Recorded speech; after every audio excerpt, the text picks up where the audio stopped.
Bom dia a todos, olha eu de novo. Como prometido, eu não poderia deixar vir gravando esse vídeo para vocês aí. Bom, o que é que eu venho trazendo? É, é o seguinte, gente. Eu falei que eu ia gravar esse vídeo já tem umas 2 semanas e ia trazer para vocês uma explicação socioeconômica da minha opinião, do que eu acho sobre a política. Aqui eu pesquisei vários artigos na internet, vários comentários, algumas questões, falando sobre o governo Lula, que foi de 2003 a 2011. O mandato foi 2 mandatos, primeiro e segundo mandato. O que é? Porque tem muita gente que vai pensar, Salomão é besta, não tem inteligência, não sabe o que fala, ser besta. Mas não, gente. É o que eu venho trazendo e a realidade que eu venho trazendo para vocês. Outra coisa, eu já estudei esse assunto, eu entendo desse assunto muito bem. Já estudei história que fala sobre esse assunto, tudo que pensa assim, por cima eu sei completamente. Então, eu vou vir aqui, ó, onde que eu peguei aqui. Bom, tá lá. Tá, o mandato Lula eu vou colocar aqui para cima, né? Que pode ser que fica melhor para poder ver. Vamos lá. Governo Lula. Tá, aí eu venho trazendo a explicação, né? Tá.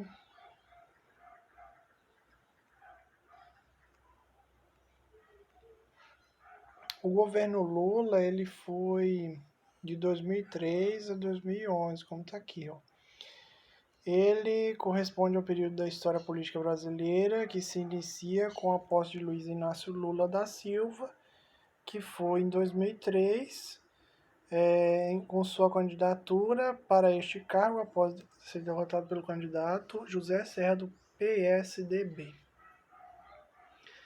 Lula foi o primeiro ex-operário a se tornar presidente do Brasil, governou o país em 2 mandatos, que foi no primeiro, que durou de 2003 a 2006, e o segundo de 2007 a 2011, em que foi derrotado no segundo mandato, né, o Geraldo Alckmin,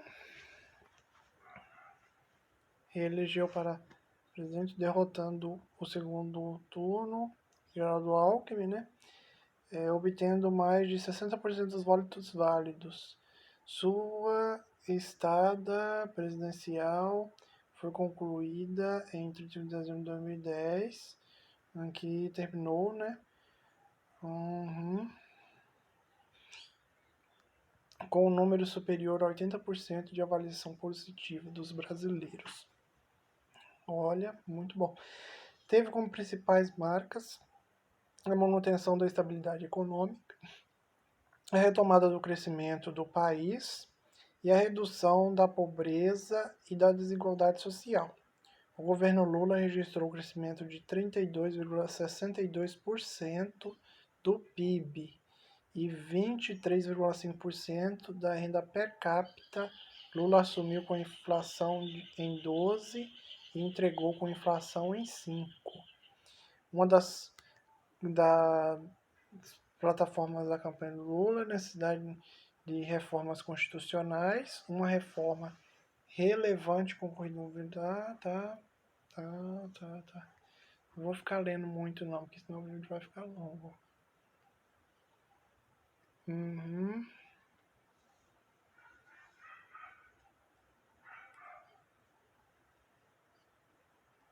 Isso. Aqui tem o principal que vem trazendo sobre ele, sobre o seu governo, que foi o desenvolvimento socioeconômico do país, com o aumento do PIB, a diminuição da inflação e o aumento da população ter poder de compra, né? Poder de escolha. vamos lá. Vou colocar aqui do lado, porque eu vou ter que mexer aqui. Tá. Em 8 anos, e não sai fora do anel, menino. Em 8 anos, Lula visitou 85 países em busca de parceiros comerciais e políticos. O ex-presidente Luiz Inácio Lula, ele foi um dos melhores presidentes nesse quesito aqui, ó, em relação ao envolvimento comercial do Brasil com o exterior. O presidente colocou em prática uma política de diversificação das relações do Brasil com a do mundo, que ajudou a projetar o país com um ponto de vista econômico, mas que ao mesmo tempo colecionou polêmicas na área política. Até que via Lava Jato, em 2014 se iniciou a Operação Lava Jato, né? Mas lembrando, em 2014 já não era governo dele, estava no governo da Lula, da Dilma, olha aí o da Lula. Aí, tá, o mais importante nós já passamos. Vamos aqui. Quais foram os principais programas sociais criados no governo Lula? Lembrando, foi o programa Bolsa Família, né? E o programa Fome Zero. Foi os principais programas para com os pobres criado no governo Lula. Aqui está eles, o programa Bolsa Família lá, que foi criado em 2003, né? A lei em 2004 pela lei federal, tá? Uhum. Outra coisa importante que a gente não pode deixar de esclarecer. A transposição do Rio São Francisco, uma das mais importantes obras brasileiras já iniciada no Brasil. Essa obra teve início em 2007 e visa, no segundo mandato dele, a construção de 720 mil metros canais de irão transferir de 1 a 3% das áreas de São Francisco. Tá. De acordo com o que eu pesquisei, a obra de São Francisco ela não foi concluída ainda. E em 2015 ela ficou paralisada por conta dos recursos que não estavam sendo enviados. Vamos a outra grande obra, usina hidrelétrica de Belo Monte. Será que vai carregar?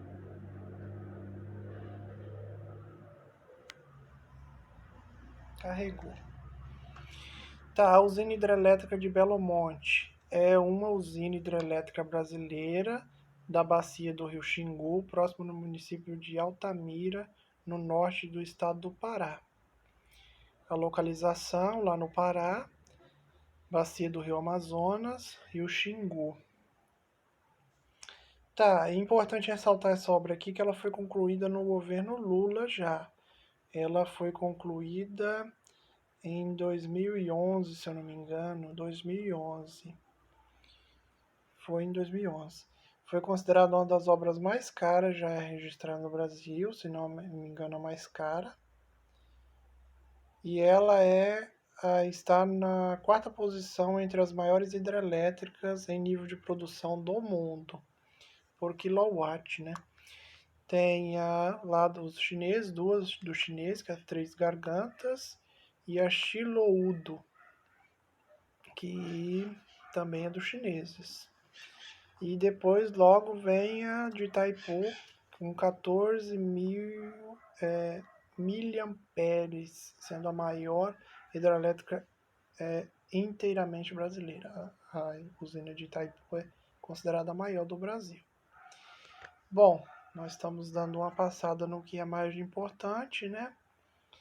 Grandes obras foram tomadas aí no governo Lula, programas sociais.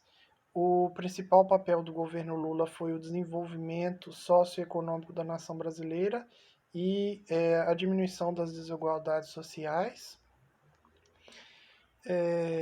Foi um presidente populista, foi um presidente que fez alguma coisa pelo Brasil, na minha opinião fez, porque não tem como não dizer. Ele buscou parcerias com o exterior, foi um presidente bom em negócios, bom em economia, bom em obras, em estrutura, em saúde também fez pela população, educação, fez em programas sociais, é, investiu na economia do Brasil. Não tem como não ressaltar, não. Tá. No agronegócio, o Brasil ele conseguiu chegar a um patamar no final do governo Lula de 200 milhões, ou é bilhões, se eu não me engano, de toneladas de grãos. Deixa eu ver. Então, o agronegócio tornou-se um gigante mundial e fez o Brasil um dos maiores produtores e exportadores de alimentos do planeta. O volume de crédito cresceu. Aqui fala sobre o crédito brasileiro. Mais milhões de toneladas. 2001, 2002 para 191 milhões de toneladas. Uhum. Logo que terminou o governo Lula, o Brasil passou a se tornar um dos maiores produtores do globo, com cerca de 200 milhões de toneladas por ano. E hoje em dia o Brasil está estimado em 260 milhões de toneladas por ano, de acordo com a última safra. Bom, o mais importante eu dei uma passada assim por cima. Vamos aqui ao ponto principal, é que nem eu estava falando ali agorinha. O governo Lula ele injetou um gás no Brasil, na situação socioeconômica.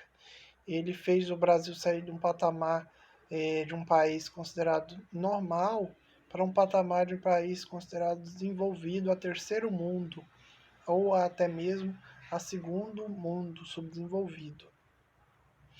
O que é importante ressaltar aqui que eu vim trazendo?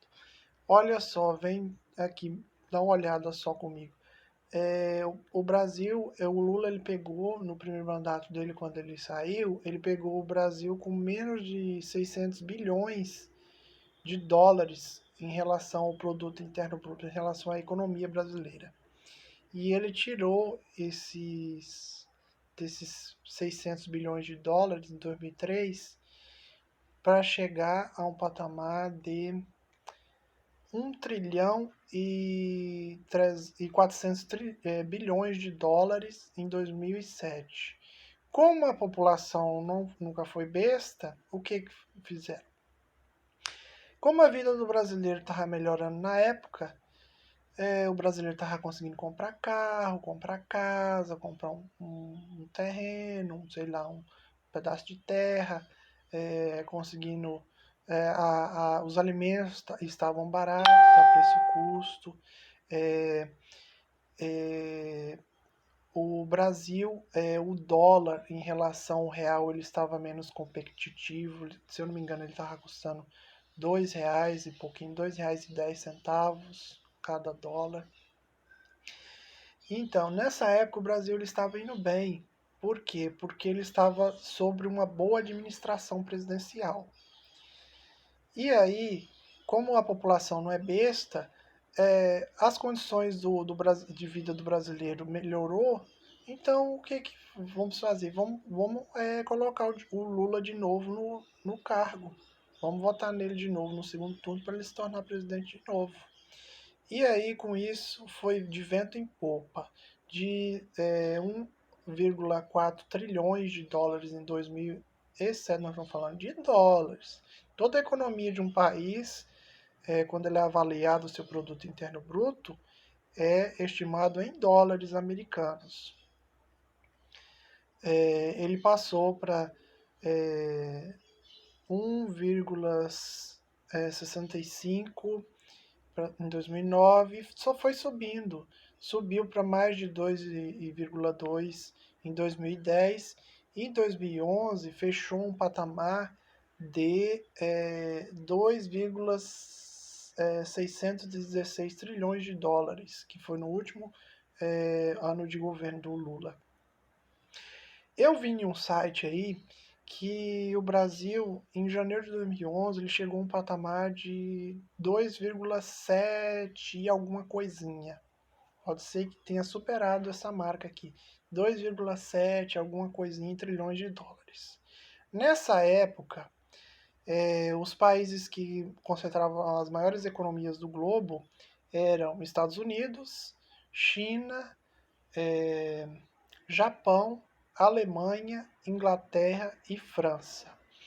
O Brasil, ele estava se colocando na quarta, aliás, na quarta não, olha, eu tô me achando demais. Na sexta posição, ó, Estados Unidos, China, Japão, Alemanha, Inglaterra, Brasil, França. Ele estava na sexta. E nesse momento, em janeiro de 2011, ele conseguiu, por um breve momento, durante um curto período de tempo, que a economia da Inglaterra nesse período estava estimado em 2,69 trilhões de dólares. 2,69 trilhões. E aí o Brasil ele conseguiu ultrapassar a Inglaterra e ser considerado o quinto país em economia, Produto Interno Bruto, em 2011, ultrapassando a Inglaterra. Ele foi considerado o quinto país mais com maior Produto Interno Bruto, com maior economia do mundo. Foi o momento que o Brasil alcançou o seu auge. Então, é por isso que eu venho ressaltar para vocês aqui, porque o assunto que eu estou falando é um assunto de outro patamar. Não é o patamar que nós vivemos hoje. Cheio de crise, com o país completamente endividado. E então, é claro que não está tendo Lava-Jato, não está tendo comentário sobre Lava-Jato, mas a corrupção no Brasil nunca vai deixar de existir. Qualquer presidente que a gente colocar, qualquer político que a gente colocar no cargo, não vai deixar de existir corrupção a partir dele. Não vai deixar. Então, para vocês verem, um país que estava com a economia estimada em... Deixa eu só pegar aqui. Em aproximadamente 600 bilhões de dólares em 2003, para crescer tanto e chegar a um patamar de 2,7 trilhões em 2011, no final do governo, foi o maior desenvolvimento já registrado na história da população brasileira. Então isso não pode ser passado batido. Não pode. Até então, que depois de Lula ter deixado o seu cargo, ter vindo o governo Dilma e ter vindo os contratempos, tudo, veio a crise de 2015 e aí eles não estavam mais registrando e colocando em detalhes o produto interno bruto da nação brasileira, mostrando para a população. Não estavam mais, de tanto que estava caindo e estava sendo feio. Olha aí, ó. Ó. Baixou para 1 trilhão e 700, 1 trilhão e 800, 2016. E agora está tentando dar um gás, né? Tentando voltar ao patamar de mais de 2 trilhões de dólares. Porque o Brasil ele conseguiu aquilo que superou todas as expectativas, que uma outra pessoa não conseguiria fazer pelo Brasil o que o Lula fez. Então, por que a sociedade atual vem trazendo Lula como ladrão, criminoso, bandido, corrupto? Eu não entendo. Sabe por quê? Qualquer político que a gente colocar no cargo vai ser uma pessoa com no mínimo 25, 30% de corrupção na sua totalidade. Não vai ser aquele político de 95%, 98% de credibilidade e de confiabilidade e justiça, que nem lá na Europa. Não vai ser. Até nos Estados Unidos mesmo, os políticos de lá passam os 90%, chega a 93%, 95% no máximo de confiabilidade política e sem corrupção, sem nenhuma sujeira. E na Europa já é outra coisa, já chegam a patamares de 98, próximo dos 99% de confiabilidade do povo para com aquele político de que ele não seja corrupto. Tem países da Europa que são quase que 100% zero corrupção. Como eu estava dizendo, olha aí a diferença. É uma diferença grande. Se o Lula roubou, deixou de roubar, se aconteceu algumas desgastes no governo dele, isso claro que não foi culpa só dele, não. Existem os outros lá, existem os que estão lá no Senado, existem os deputados, existem os deputado federal, deputado estadual, os senadores. Existem os outros grandes políticos que estão lá em Brasília, situados em Brasília. Então, se a gente vem trazendo algo aqui que é um tropeço de uma pessoa, de uma pessoa que foi querida perante a sociedade, porque o populismo foi grande. O populismo foi grande. O desenvolvimento foi grande. E as benfeitorias foram grandes. Não tem como não dizer que não foi grande, porque foi. E o Brasil ele estava sendo conhecido mundialmente como o país a se investir no período do Lula. As outras nações queriam investir com o Brasil, queriam possuir negócios com o Brasil. Agora, o Brasil está um patamar qualquer, de qualquer. Qual é o desenvolvimento que a gente está acompanhando agora no século atual, agora no ano que nós estamos, 2020, 2021? O desenvolvimento lá da Índia, dos indianos. A Índia acabou de se tornar, em novembro do ano passado, a maior população do mundo em número de habitantes. A Índia também não se tornou um maior patamar nesse ponto. Foi a população que mais cresceu já no registro, de acordo com os países da economia dos países do ano passado. A Índia passou do nono lugar que eu vinha estudando até alguns anos anteriores, da nona economia para a sexta economia. Está no lugar que o Brasil estava antes. Nós estamos no momento da Índia, no momento de glória da Índia. Nós já tivemos o nosso momento, que foi esse momento de glória aqui, que eu falei, em 2003, que veio o segundo mandato, 2007 para frente, até 2011, que foi o pico do gume, da montanha. Agora nós estamos assistindo o desenvolvimento dos vizinhos. Não estamos no nosso desenvolvimento, porque já passou ele. E os brasileiros estão nessa de não acordar, gente. Não estão acordando. Não estão acordando, não. Porque muitas pessoas foram pelo Haddad nessa última eleição. Tinha o Bolsonaro e o Haddad. Por que foram pelo Haddad? Por conta do populismo, por conta do crescimento econômico, da saúde, do desenvolvimento econômico, financeiro, da desigualdade social que foi priorizada no governo Lula. E o Haddad do lado do Lula. Quem vai pelo Bolsonaro é que nem o Bolsonaro, ou tal como ele, da iguala dele. Por quê? Porque vai pelo armamento das pessoas aí na sociedade. Quando que colocar arma em posse de gente aí vai resolver alguma coisa, vai resolver violência? Não vai resolver nada. Olha aí o que nós tivemos de notícia lá no Rio de Janeiro, ó, na favela do Rio de Janeiro, 29 mortos esses dias atrás.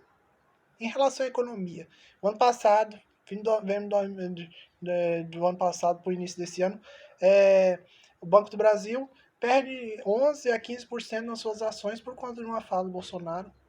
As usinas de Angra dos Reis, as usinas, aliás, as usinas da Petrobras, algumas usinas, me desculpe nesse ponto, que teve algumas usinas da Petrobras que foram vendidas, foram desfeitas depois que passou o governo do Lula. A Petrobras estava desenvolvendo também no governo do Lula. E é uma das maiores empresas. Se as maiores empresas do Brasil estão desenvolvendo, Banco do Brasil, Petrobras, o Banco Safra, estão desenvolvendo, por que, que a gente não acorda para esse ponto? A gente tem que enfatizar isso, tem que ir por esse ponto. Se a gente não for, a gente vai ficar no patamar de velho espardal. Não adianta. Se o brasileiro não coloca algo de interessante na sua cabeça, que a gente faz, né? E olha que o brasileiro gosta de história, gosta. Quando vai para a escola, chega elogios professor de história. Geografia, praticamente nada. Ai, tem um chata, aula de geografia. Eu gosto de geografia. Valorizo a aula de história também. Mas, particularmente, gosto mais de geografia. Por quê? Porque a economia, desenvolvimento, a estrutura. Se a gente não procura desenvolver nesses pontos, como é que a gente vai procurar um desenvolvimento para ele? Não procura, não consegue. Então é isso que eu vim trazer para vocês hoje. A gente tem que procurar um patamar de desenvolvimento para nós, para a população, para o país. Se a população desenvolve em todas as camadas, o Brasil desenvolve também. Então, é isso que eu vim trazer. A mensagem final que eu vim trazer é essa. Deixar esse patamar. Claro, o Lula teve um momento dele, teve a vez dele, teve os bons negócios dele, trouxe o desenvolvimento que nós queríamos. Agora vem outros patamares. Essa eleição, próxima eleição de 2022, ela vai estar bem concorrida. Já está vendo até as discussões políticas aí, ó, os enfrentamentos, os engalfiamentos deles aí. E o povo fica montando nisso, fazendo piadinha. Não tem que fazer piadinha, não tem que fazer. A gente tem que pensar com consciência, ó, falar assim, eu vou votar nesse aqui, porque esse aqui vai fazer algo por mim. Esse aqui vai ajudar a população a sair da pobreza, da miséria e desenvolver com nós.